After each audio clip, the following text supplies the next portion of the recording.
Welcome to Python Programming 2.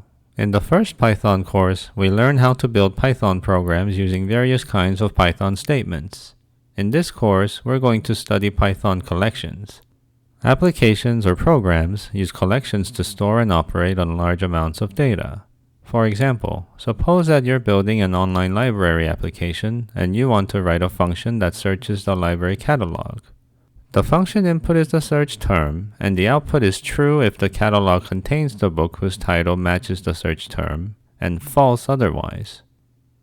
Unfortunately, you can't write this function just yet. To see why, let's try solving a simpler problem. Suppose that the library has exactly 3 books. Then the function header might be def search title 1, title 2, title 3, and term. Title 1, 2, and 3 are the titles of the 3 books, and term is the customer's text input. Here's the function body.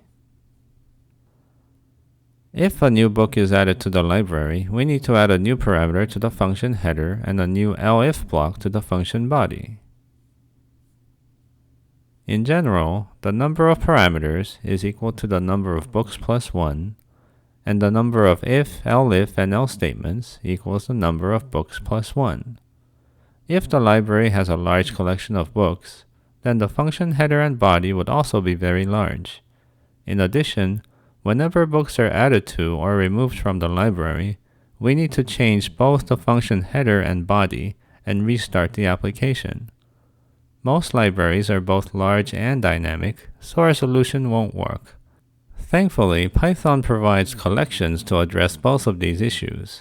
Using collections, we can store many titles inside a single variable. To search Python collections, we can use either while or for loops. Here's a preview.